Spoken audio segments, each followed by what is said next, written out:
তুলুউশ শামসি মিন মাগরিবিহা, পৃথিবীর পশ্চিম দিকে সূর্য উদয় হবে একদিনের জন্য, এরপরে আবার সূর্য পূর্ব দিকে আসবো, কিন্তু একদিনের জন্য হঠাৎ পৃথিবীর পশ্চিম দিকে সূর্য উদয় হয়ে যাইব। সারা পৃথিবীর নারী পুরুষ যুবক যুবতী আবার বৃদ্ধ বনিতা শিক্ষিত মূর্খ সাদা কালো পাগল ছাগল সবাই দেখবো, হ্যাঁ রে শুনছিলাম যে পৃথিবীর পশ্চিম আকাশে সূর্য উদয় হলে আর কেউ তওবা কবুল হবে না। নবী বলেন ইন্নাল্লাহা ইয়াকবালু তাওবাতাল আবদি মা লাম ইউগারগির, ইন্নাল্লাহা ইয়াকবালু তাওবাতাল আবদি ক্বাবলা ইয়াতলু আশ-শামসু মিন মাগরিবিহা। দুই টাইমের আগে আল্লাহ তওবা কবুল করেন। সাকরাতে মওত শুরু হওয়ার আগে আজরাইলকে দেখার আগে তওবা আল্লাহ কবুল করেন, দেখা লইলে আর তওবা কবুল হবে না। আর সূর্য পশ্চিম আকাশে উদয় হওয়ার আগ পর্যন্ত তওবা কবুল হবে। যেদিন সূর্য পশ্চিম আকাশে উদয় হয়ে যাবে এরপর থেকে আর তওবা কবুল হবে না। কথা বলেন ঠিক কিনা? হাদিসের কথা, বানাল কথা নয়। ওই একদিন এইভাবে সূর্যটা উঠবো পশ্চিম দিকে, এরপর থেকে আবার স্বাভাবিক হয়ে যাইব। এরপরে একটা আগুন বের হইব,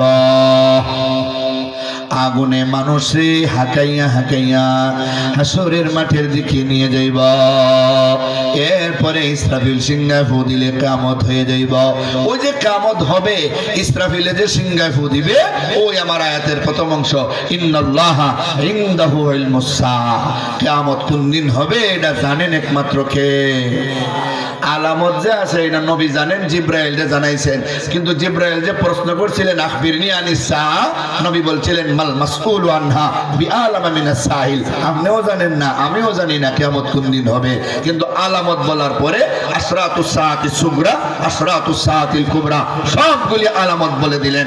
ইসরাফিল নিজেও জানে না কোন দিন ফু দিতে হবে। তো আল্লাহ যখন হুকুম করবেন ফু দিবেন, সকল জিন্দাদের মেরে দিবেন। এর 40 পরে, কত পরে? হাদিসে 40 আছে 40, কিন্তু 40 দিন না 40 মাস না 40 বছর এটা নাই।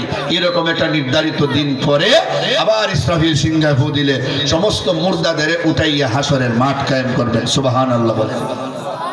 এক পয়েন্টে কথা বললাম, বাকি 4টা বাকি রইল। হায়াতে বাঁচলে কোনোদিন ইনশাআল্লাহ আসলে আলোচনা হবে। তো আল্লাহর নবীর বাগান